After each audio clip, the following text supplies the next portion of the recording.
For Ultimate Team Coins, check out GameGoldTrader.com. Their link is in the description below. A very fast and reliable service. And if you use the discount code NEPO at checkout, you get a discount on your coins.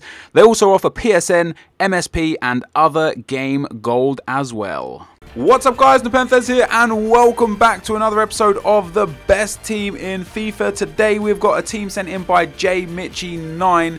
And before we get into the team, I want to say to you guys, thank you so much for the support on the videos this week. I'm uploading 3 videos per day this week due to doing the Career Mode series and the Fatal 4 series. And I still want to get you guys the best team in FIFA, some Super Juice stuff, and the World Cup game mode. So if we can get a thumbs up on the video for that, guys, that would be absolutely awesome. Hopefully you guys are going to enjoy this team that JMitchy has sent in. Let's take a look at the team. Bang, there we go. So we have got Casillas in goal, Pepe and Puyol in centre-back positions with Alves and Alba on the wing backs. We've got Pedro at right mid and Griezmann at left mid with Mascherano in at that centre mid spot.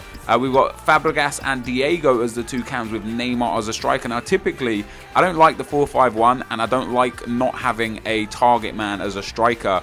But I looked at this team and it's got a lot of players in this team that I really liked from other teams. For example, I think Fabregas is a fantastic midfielder in this game and someone that I don't use much, but is actually really good. Diego is awesome with his 4-star weak foot, 4-star skill moves. Neymar the same, but with 5-star weak foot and 5-star skill moves. He doesn't have good heading, so I can't be crossing with this team. It's really not a crossing style team. It's definitely more of a passing style team. But we've got Neymar there. Griezmann is very good in this game. This is like his upgrade card. He's got Team of the Seasons in forms, but he's just generally a really strong card. And Pedro on the right mid, 5-star weak foot and 4-star skill moves, and he's really well rounded. 84 pace, 85 dribbling, 80 passing and 74 shooting is no joke. And then we've got a player that I haven't used much in this game or in general, and that's Mascherano. I do like his work rates for a centre midfielder with medium high, and I really like the work rates of the centre backs as well. Medium high for Puyol and medium high for Pepe. Now I know Puyol isn't the fastest, but 64 pace is still pretty damn decent, and he's got 85 defending and 80 heading, so hopefully he's going to be pretty decent. Jordi Alba and Dani Alves are both fantastic players, and Casillas, even though he's quite short and does let in some dumb goals, is a very good keeper in this game in my opinion.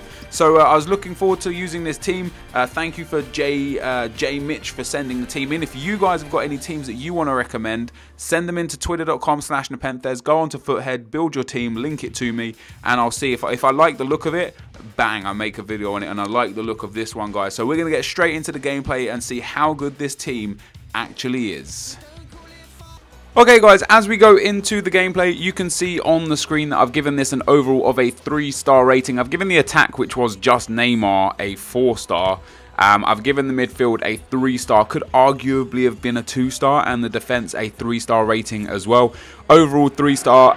The 4-5-1 I didn't like, and we'll talk about that a little bit more in a second. The Neymar was head and shoulders the best player in this team without any shadow of a doubt. For 250k, in my opinion, there's a lot better teams that you can get. So the 5 games that I played, I lost 3 of them and I won 2 of them. And it just seemed to be that the ones that I lost, I was missing like an edge, and that's where the midfield really falls apart. Like what I like in the best team in FIFA and what I look for in a team is like the overpowered players or the good players, like the overpowered players, like for example Guarín, or the good players like Torre. They seem to do the business. Someone like Mascherano is very bad in the centre of the park. I felt like Diego and Fabregas as well didn't really get involved too much, and then even more so Griezmann and Pedro were so bad. Like they scored 1 goal each and basically just did not get involved in the games. I found it really difficult to find them on the field.